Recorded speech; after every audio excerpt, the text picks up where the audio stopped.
नमस्कार और सुप्रभात। पिछला जो व्लॉग नंबर 15 था उसमें हमने जाना कि कैसे विश्वामित्र जी श्री राम को अस्त्र और शस्त्रों का ज्ञान देते हैं। उसके बाद वो वामना की कहानी बताते हैं कि कैसे वामना अवतार आए धरती पे और क्यों आए। और आखिरी में वो बताते हैं कि उनका अपना जो परिवार है विश्वामित्र जी का, उसकी क्या कहानी है, कैसे वो परिवार जो है चला है और कैसे विश्वामित्र जी जो है, हालांकि उनके पिताजी एक राजा थे लेकिन वो एक ब्राह्मण है। आगे अब चलते हैं व्लॉग नंबर 16 में। हम आज बात करेंगे कि विश्वामित्र जी कैसे सुनाते हैं गंगा जो नदी है उसकी कहानी के बारे में। तो सबसे पहले तो जब ये लोग विश्वामित्र जी श्री राम और श्री लक्ष्मण जो हैं सिद्धाश्रम से निकलते हैं, तो ऐसा कहा जाता है कि कई दिन तक वो चलते हैं साथ में। और कई दिन तक चलने के बाद एक बड़ी दोपहर के दिन वो पहुंचते हैं गंगा के किनारे। और अपना वहाँ पहुँच के वो स्नान करते हैं गंगा में, अपना एक हवन करते हैं, यज्ञ करते हैं गंगा के किनारे। उसके बाद खाना खाने के लिए बैठते हैं। तो श्री राम जो है विश्वामित्र जी से पूछते हैं कि विश्वामित्र जी, ऐसा है कि ये बड़ी खूबसूरत जगह है और यहाँ गंगा नदी बह रही है। और मैंने ऐसा सुना है कि गंगा नदी जो है तीनों लोकों में, स्वर्ग लोक में, पृथ्वी लोक में और पाताल लोक में बहती है। और ये भी मुझे बताया गया है कि गंगा में स्नान करने से जो है सारे पाप जो हैं धुल जाते हैं। आप जो है इसकी मुझे कहानी बताइए कि ये गंगा नदी कैसे हुई और कैसे इसमें जो है नहाने से जो है पाप धुल जाते हैं। तो विश्वामित्र जी खुश होते हैं, बोलते हैं कि ये कहानी बड़ी पावन है, बड़ी पॉजिटिव है और इसको सुनने भर से ही लोगों के जो है पाप धुल जाते हैं। तो इसको श्री राम आप और लक्ष्मण जो है साथ बैठकर बड़ा आराम से सुनिए। तो बताते हैं कि कहानी में हिमालय के जो राजा हुए, हिमालय के जो भगवान हुए हिमावत नाम से, और उनकी जो वाइफ हुई, जो बीवी हुई मीना के नाम से। तो उनकी दो पुत्रियां थी। बड़ी पुत्री का नाम था गंगा और जो छोटी पुत्री थी उसका नाम था पार्वती, जिनको उमा भी कहा जाता है। तो एक बार जो है देवता जो है सारे इकट्ठे होके हिमावत जी के घर पे आते हैं कि हिमावत जी, हमें जो है एक बड़ा हम हवन, एक बड़ा एक यज्ञ करने जा रहे हैं और इसमें जो है एक महिला की हमें ज़रूरत है यज्ञ पूरा करने के लिए। तो आपकी जो बड़ी बेटी गंगा है उसे हमारे साथ भेजिए और वो हमारे साथ जाएगी। तो आज से वो हमारे साथ स्वर्ग लोक में ही रहेगी और हम उसका अच्छे से ध्यान रखेंगे और वो हमारा जो यज्ञ है, जो हवन है, उसको संपूर्ण करने में, सक्सेसफुल करने में बड़ी हमारी मदद करेगी। तो हिमावत जी सोचते हैं, विचार करते हैं, अपनी बीवी से बात करते हैं। उसके बाद श्री गंगा को देवताओं के साथ जाने देते हैं स्वर्गलोक में। तो गंगा जो है वहाँ चली जाती है। उसके बाद हिमावत जी की जो बड़ी बेटी होती है उमा, ऐसा कहा गया है कि उमा का भी बड़ा तेज रहता है, बड़ी तेजस्वी रहती है। और जैसे जैसे वो आगे बढ़ती है, बड़ी होती है, तो उसकी जो शादी है वो तय की जाती है शंकर भगवान के साथ, महादेव के साथ।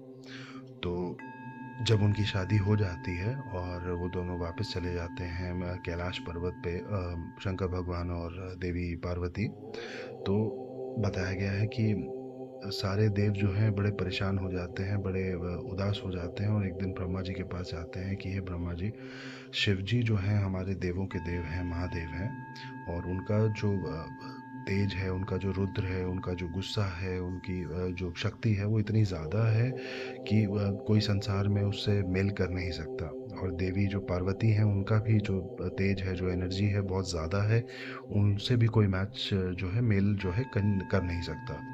तो इन दोनों का अगर यदि कोई बच्चा उत्पन्न होगा तो उस बच्चे का भी जो तेज होगा वो दोनों से मिलकर, मतलब दोनों जितने हैं उतना तो होगा ही, उस दोनों से मिलकर और ज़्यादा होगा। उस तेज को तो पूरे संसार में, पूरे ब्रह्मांड में कोई सहन नहीं कर पाएगा। और वो बच्चा पैदा होने से ही ये ना हो कि ब्रह्मांड जो है टूट जाए। तो ब्रह्मा जी जो हैं समझाते हैं उनको कि हम जो है महादेव के पास जाएंगे, हम जो है महादेव के पास जाके उनसे रिक्वेस्ट करेंगे कि आप जो है देवी पार्वती के साथ बच्चा मत कीजिए, क्योंकि ऐसा ऐसा ये संसार को बड़ा हानि पहुंचा सकता है। तो सारे देव और ब्रह्मा जी सब मिल के जाते हैं महादेव के पास और उनसे रिक्वेस्ट करते हैं कि आप जो हैं ये समझिए कि आप इतने तेजस्वी हैं, देवी पार्वती इतनी तेजस्वी हैं, तो आप जो है बच्चा जो है दोनों साथ में मत कीजिए, क्योंकि आपके दोनों से मिला के जो तेज से बच्चा उत्पन्न होगा वो पूरे संसार को ही नष्ट कर देगा। तो महादेव जो है समझते हैं बात को, कहते हैं ठीक है, तो मैं जो है बच्चा नहीं करूँगा, लेकिन मेरा जो तेज है अब जो है शरीर में, अगर वो शरीर से निकलता है तो वो कहाँ जाएगा फिर। तो ब्रह्मा जी ऐसे बताते हैं कि आपका जो तेज जो भी निकलेगा शरीर से वो जो है धरती पे जाएगा, और धरती पे जाने के बाद जो है धरती उसे संभालेगी। तो धरती पे ऐसा कहते हैं कि जब वो तेज गिरता है तो धरती पे एक बड़ा सफ़ेद रंग का पहाड़ पूरा पैदा होता है, और हिमालय के अंदर ही वो पूरा बर्फ़ जैसा चमकता है पूरा पहाड़, और उस पे मतलब बड़ा सारा एक वन पैदा होता है, बड़ी सारी रोशनी एक पैदा होती है। तो ये देखते हुए जो देवी पार्वती हैं वो बहुत गुस्सा जाती हैं, बहुत उनको क्या बोलते हैं, बहुत ज़्यादा गुस्सा आता है, और वो सभी देवों को शाप देती हैं कि भाई तुमने जो है मेरा जो है बच्चा होने से रोका है, तो तुम्हें जो है कभी बच्चा नहीं होगा, देवताओं को कभी भी कोई भी किसी भी प्रकार का बच्चा जो है नहीं होगा। और जो है धरती ने जिसने ये तेज लिया है शिव भगवान से, शंकर भगवान से, धरती भी टूटती रहेगी, बिखरती रहेगी सारा अपने आजीवन, और उस धरती को भी कभी कोई बच्चा नहीं होगा। तो इसमें बड़ी एक कहते हैं साइंटिफिक बात भी है कि धरती जैसे है हज़ारों सालों से, जैसे हम तो देखते हैं कि हिंदुस्तान एक जगह है जो हज़ारों सालों से है, मूव नहीं की है, लेकिन जब जियोलॉजिस्ट जो होते हैं वो धरती को स्टडी करते हैं, वो निकालते हैं कि धरती की जो टेक्टोनिक प्लेट्स हैं जो कॉन्स्टेंटली मूव करती रहती हैं, जो कॉन्टिनेंट्स हैं, मतलब आज जो है जैसे एशिया है, अंटार्कटिका है, यूरोप है, ये सारे हज़ारों सालों में, लाखों सालों में मूव करते रहते हैं।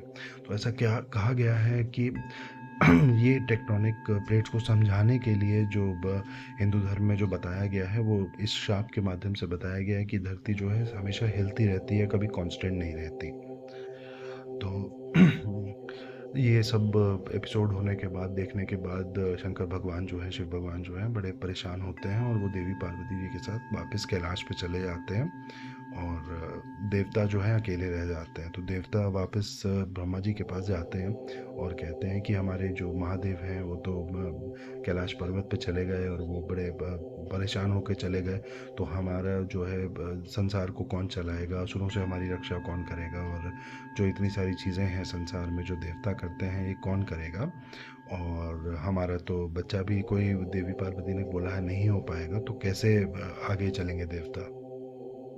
तो ब्रह्मा जी बताते हैं कि जो श्राप जो है पार्वती देवी ने तुम्हें दिया है वो तो वापस नहीं हो सकता, लेकिन एक काम किया जा सकता है कि जो अग्निदेव हैं वो शिव जी का जो तेज है पहाड़ की तरह जो धरती पे गिरा हुआ है उसको इकट्ठा करके गंगा जो है, जो तुम कुछ साल पहले हिमावत जो हिमालय के जो भगवान थे उनसे जो लेके आए थे उनकी बेटी गंगा को दे सकते हैं, और गंगा उस तेज से अगर एक पुत्र जो है पैदा करेगी तो उस पुत्र को देवी पार्वती भी जो है प्यार करेंगी, अपना मानेंगी कि बड़ी बहन का बेटा है।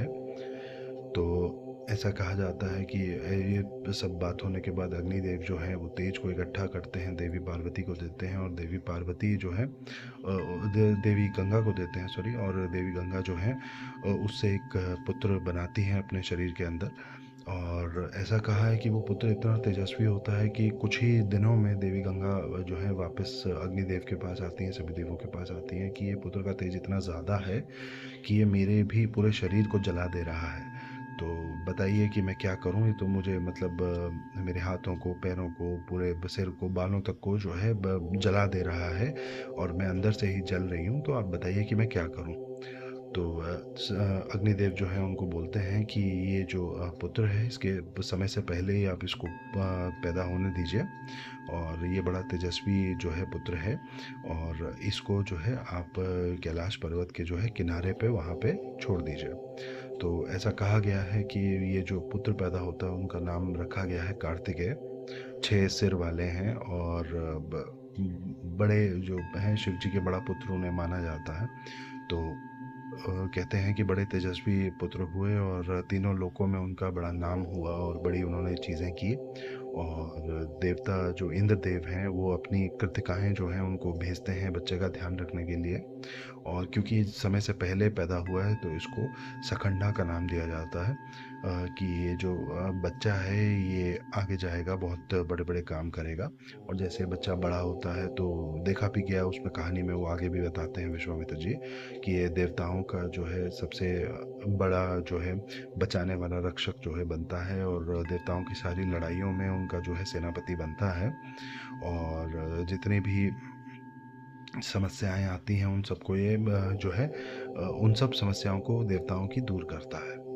तो ये विश्वामित्र जी बताते हैं कि ये जो कहानी मैंने सुनाई ये देवी पार्वती की जो छोटी बेटी की कहानी है। अब जो मैं सुनाऊंगा कि जो बड़ी बेटी है गंगा है उनकी आगे क्या कहानी होती है। तो बताते हैं कि एक अयोध्या के बड़े राजा हुए हजारों साल पहले, उनका नाम था सागरा। तो सागरा जो थे बड़े अच्छे राजा थे और बड़ी अच्छी उनकी जो राजपाट जो था सब लोग खुश थे, उनके राजपाट में सब लोगों का अच्छा चल रहा था। उनकी जो है दो रानियां थी, एक थी कैशिनी और एक थी सुमति। तो ये दोनों ही रानियां बड़ी अच्छी थी, बड़े अच्छे से राजा के साथ मिलके लोगों का ध्यान रखती थी और सब बढ़िया चलता था। तो ये जो है राजा जो हैं एक बार भृगु प्रसरवा जो फॉरेस्ट है, जो वन है उसमें जाते हैं और 100 साल का एक तप करते हैं कि भाई मुझे जो है कोई बच्चा नहीं है, मुझे कोई बच्चा हो। तो महर्षि भृगु जो है जिनका वो वन है भृगु वन, तो महर्षि भृगु उनसे खुश होकर 100 साल के बाद उनको वरदान देते हैं कि हे राजा, तुम्हारा जो है पुत्र होंगे और तुम्हारे जो है ख्याति को हमेशा के लिए बहुत बड़ा बनाएंगे, बहुत फैलाएंगे। तो बोलते हैं कि ये तुम्हारी एक रानी से जो है एक बच्चा होगा और दूसरी रानी से 60,000 बच्चे होंगे। तो ये रानियां सुन के दोनों बड़ी खुश होती हैं और जाती हैं भृगु जी के पास कि आप तो भगवान सब जानते हैं ऋषि, आपने मुनि जी जो वरदान दिया है उसमें ये बताइए हम में से किसको एक बच्चा होगा और किसको 60,000 बच्चे होंगे। तो भृगु जी पूछते हैं कि तुम दोनों में से कौन क्या चाहता है, कौन जो है वंश को आगे चलाने वाले बच्चे की माँ बनना चाहते हैं और कौन चाहता है कि उसके 60,000 बच्चे हों जिनका बड़ा नाम हो, बड़ा माना जाए उनको। तो कैशिनी जो उनकी पहली पत्नी होती है वो बोलती है कि मुझे एक ही बच्चा चाहिए जिससे जो है हमारा वंश आगे बढ़े। और सुमाति जो है वो कहती हैं कि मुझे 60,000 ऐसे बच्चे चाहिए जिनका बड़ा नाम हो, बड़ी ख्याति हो। तो ये दोनों जो है आशीर्वाद लेती हैं, जाती हैं और काफ़ी सालों के बाद जो है इनको दोनों को बच्चे होते हैं। जो कैशिनी होती हैं उनको एक बड़ा बच्चा होता है, वो जो एक बच्चा होता है उसका नाम होता है असमांजा। और जो दूसरी सुमाती रानी होती हैं उनको जो है एक गरुड़ जो है, जो लौकी होती है वो पैदा होती है। और ऐसा क्या कहा गया है कि महर्षि भृगु जो है उस लौकी को आशीर्वाद देते हैं और जो उनकी जो नर्सेज हैं जो रानी की सुमाती की, उनको छोटे छोटे टुकड़ों में काट के उनको मक्खन के साथ जो है छोटे छोटे जार जो हैं उनमें रख देती हैं, मिट्टी के जो बर्तन होते हैं। और उससे जब है कुछ समय बीतता है तो 60,000 जो है लड़के जो हैं पैदा होते हैं।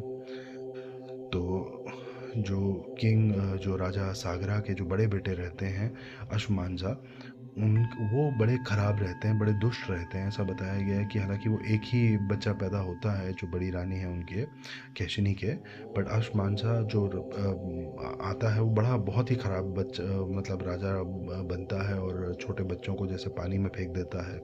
और अपने जो लोग हैं जो राज्य के जो सब जैसे किसान हैं और जैसे व्यापारी हैं, सबको बहुत परेशान करता है, बहुत तंग करता है। तो इसको जो है राज्य से निकाल दिया जाता है। और इसका जो बेटा होता है अजमानसा का अंशुमन, वो अंशुमन आगे फिर जाके राजकुमार बनता है और वो बड़ा अच्छा, बड़ा पॉजिटिव राजकुमार बनता है और जो है उस हर एक को आदर से देखता है। तो कुछ समय और बीतता है, फिर जो सागरा जो राजा हैं वो एक यज्ञ करते हैं, एक अश्वमेध यज्ञ करते हैं। और अश्वमेध यज्ञ करने के लिए जो है अंशुमन को जो जिम्मेदारी सौंपी जाती है कि तुम जो घोड़ा है उसको रक्षा करना, उसको बचा के रखना जब तक उसका समय नहीं आता। तो ये हमने शुरुआत में भी ब्लॉग में देखा था कि जब दशरथ जी जो श्री राम के पिता हैं वो अश्वमेध यज्ञ करते हैं तो अश्वमेध यज्ञ 1 साल तक चलता है।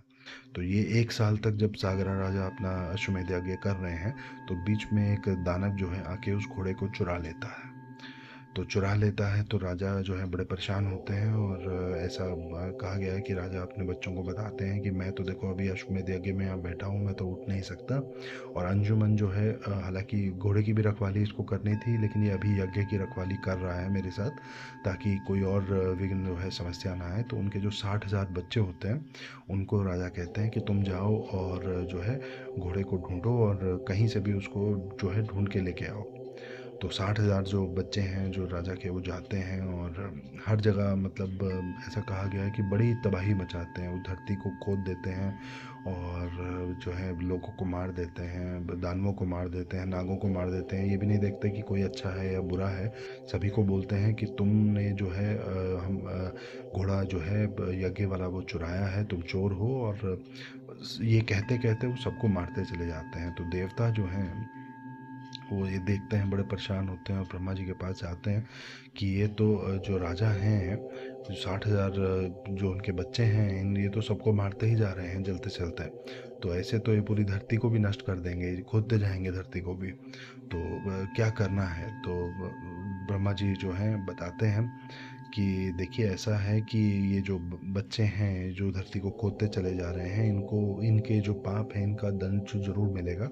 इनको सिर्फ ये कहा गया था घोड़े को लाने के लिए, और घोड़े को लाने के लिए इन्होंने जो इतने लोग मार दिए हैं ये बिल्कुल ही ठीक नहीं है। तो विष्णु भगवान के एक अवतार हैं कपिला, तो जब ये उनसे मिलेंगे तो इनको पूरा दंड जो है अपना मिलेगा।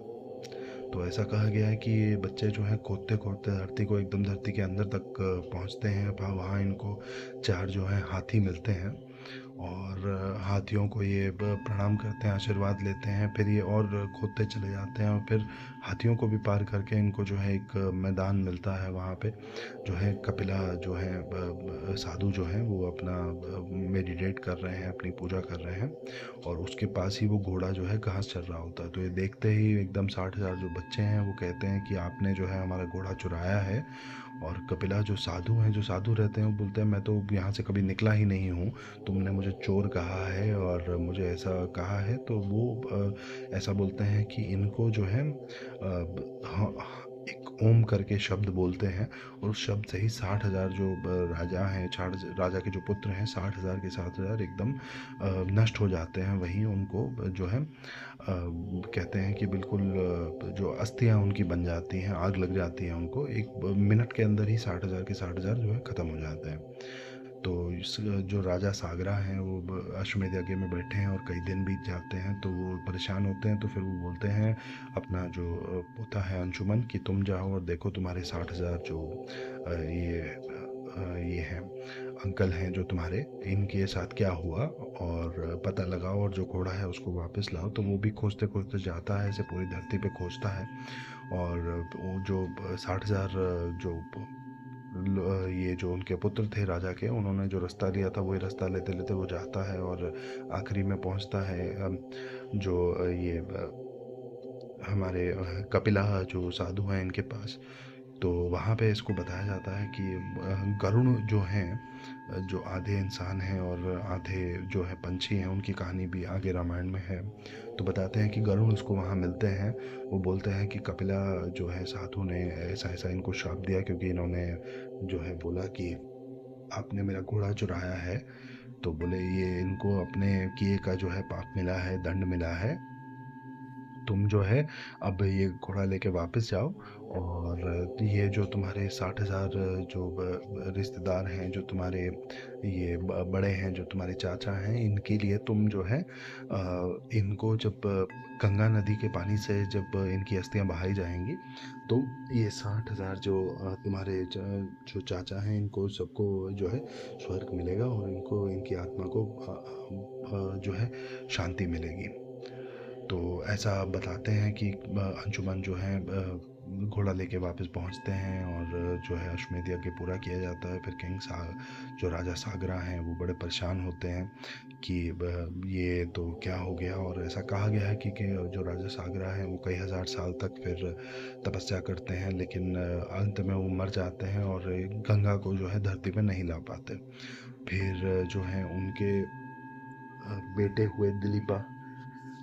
फिर उनके बाद जो है सॉरी अंशुमन, जो उनके पोते थे वो राजा बनते हैं। वो भी कई हज़ार साल तक जो है तपस्या करते हैं, लेकिन गंगा को नहीं ला पाते। अंशुमन के जो बेटे होते हैं दिलीपा, वो भी कई हज़ार साल तक तपस्या करते हैं, लेकिन जो है नहीं ला पाते। फिर उनके जो बेटे होते हैं भगीरथ, ऐसा कहा गया है कि भगीरथ जो है राजा बनते हैं, वो गंगा को फाइनली धरती पे ला पाते हैं।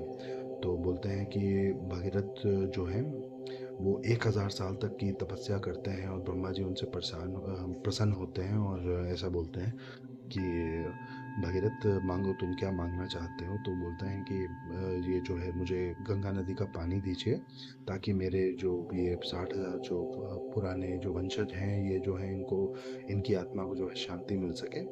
और मुझे भी एक बेटा दीजिए जो मेरे इक्ष्वाकु जो राज्य है, जो मेरी डायनेस्टी है, ये आगे चलती रहे। तो भगीरथ जी का जो सुनकर वो आशीर्वाद देते हैं कि तुम्हारा जो है पुत्र होगा और तुम जो है गंगा नदी को भी यहाँ लाओगे। लेकिन समस्या क्या है कि गंगा नदी का प्रवाह इतना तेज़ है कि अगर उसे स्वर्ग से लेकर धरती पर लाया जाए तो धरती जो है पूरी फट जाएगी, पूरी चारों तरफ जो है हाहाकार मच जाएगा। तो इसके लिए जो है भगवान शिव जो है सिर्फ उस प्रवाह को रोक सकते हैं, समेट सकते हैं कि गंगा नदी जो है आराम से धरती पे आ पाए। तो तुम भगवान शिव से जो है प्रार्थना करो, और प्रार्थना करने के बाद जो है गंगा नदी यहाँ आ पाएगी। तो ऐसा कहते हैं कि भगीरथ जी 1 साल तक पूरे एक पैर पे खड़े होके हाथ अपने उठा के भगवान शिव से बड़ी प्रार्थना करते हैं। और 1 साल की तपस्या के बाद जो है भगवान शिव आते हैं और उनको बोलते हैं ठीक है, तुम चाहते हो कि गंगा यहाँ आए, तो मैं गंगा को अपने सिर पे जो है आने दूंगा, और मेरे सिर से जो है गंगा का जो प्रवाह है वो कम हो जाएगा। उसके बाद गंगा जो है धरती पे चारों तरफ बह पाएगी। तो जब गंगा नदी आना शुरू करती है धरती पे, तो ऐसा कहा गया है कि गंगा नदी के मन में भी एक बार आता है कि पूरी धरती को मैं चक्कर लगाऊंगी। जो धरती के सारे कोने हैं, जो सारे कोनों पे जो मैं जाऊंगी, उसके बाद जो है शिव भगवान से मैं आगे बढ़ूंगी। तो शिव भगवान ये सुन के थोड़ा गुस्सा होते हैं और उसको फिर रोक लेते हैं, कहते हैं अपने बालों के अंदर ही, अपनी जटाओं में ही। और भगीरथ जो है फिर दरखास्त करता है कि हे भगवान, ये जो गंगा है आप इसका बुरा मत मानिए, आप इनको आने दीजिए, क्योंकि यहाँ तो धरती पे बहुत लोगों के पाप हैं जो रुके हुए हैं गंगा नदी के आने के लिए। तो शिव भगवान जो है बोलते हैं कि ठीक है, तुम मेरे भक्त हो, तुम्हारे कहने पे जो है मैं गंगा नदी को आने देता हूँ। तो अपने बालों में से वो गंगा नदी को फिर निकलने देते हैं। ऐसा बोलते हैं कि गंगा नदी के जो है 7 जो है हिस्से शिव भगवान करते हैं। 3 हिस्से उत्तर की तरफ जाते हैं और 3 दक्षिण की तरफ, सॉरी पूर्व की तरफ जाते हैं। 3 ईस्ट में और 3 वेस्ट में। और ये जो 7वां हिस्सा जो होता है, शिव भगवान कहते हैं कि भगीरथ तुम जो है अपना रथ लेके चलो, और ये 7वां जो हिस्सा है जिसको गंगा नाम दिया जाएगा, ये तुम्हारे पीछे पीछे ही चलेगा। तो ऐसा कहते हैं कि भगीरथ जो है अपना रथ लेकर निकलते हैं, और उनके पीछे पीछे ही गंगा नदी चलती है। तो उस लिए गंगा का नाम एक भगीरथी भी रखा गया है। और रथ जैसे जैसे चलता जाता है, नदी उनके पीछे पीछे आती जाती है। और नदी को देख के जो है सारे भगवान जो हैं, सारे ब्रह्मा जी और बाकी भगवान और अशोक नाग सब लोग आते हैं देखने के लिए कि धरती पे भगीरथ जी जो है गंगा को कैसे लेके आए हैं, और उनकी तपस्या से कैसे ये गंगा नदी जो है यहाँ तक पहुँची है। ऐसा बताया गया है कि आगे जब गंगा नदी पहुँचती है तो एक ऋषि होते हैं जाहू नाम के। तो ये जो है एक हवन कर रहे होते हैं और गंगा नदी हवन के ऊपर से ही गुजरती है। तो ये बड़ा गुस्सा हो जाते हैं कि मेरे हवन को जो है तुमने आग को ठंडा कर दिया है। तो ये पूरा जो है गंगा नदी का पानी पी जाते हैं। तो इनको ब्रह्मा जी फिर समझाते हैं कि महात्मा जानू, आपने जो है ये गंगा नदी को वैसे पी लिया है पूरा, इसका पानी जो है अपना जो है समा लिया है अपने अंदर, ऐसा आप ना कीजिए। तो आपका जो हवन है वो जैसे जहाँ पे रुका था उसी पॉइंट से दोबारा शुरू हो जाएगा, ऐसा मैं आपको आशीर्वाद देता हूँ। और ये गंगा जो है, इसे आपकी बेटी का नाम दिया जाएगा, इसे आगे से जाह्नवी कहा जाएगा। तो ऐसा बताया गया है कि भगीरथ से प्रसन्न होकर ब्रह्मा जी फिर उनको जो है दर्शन देते हैं, उनको बोलते हैं कि भाई ये जो गंगा नदी को तुम लेके आए हो, ये नदी गंगा, जाह्नवी, भगीरथी कई नामों से जानी जाएगी। और इसको जो है तुम तीसरा जो लोक है धरती के नीचे, जहाँ तुम्हारे सारे पूर्वज 60,000 जो हैं जल गए थे कपिला जो है ऋषि के श्राप से, वहाँ तक इसे ले जाओ। तो वहाँ जब तुम इसे लेके जाओगे तो इसे कहा जाएगा कि ये तीनों लोकों में जाती है।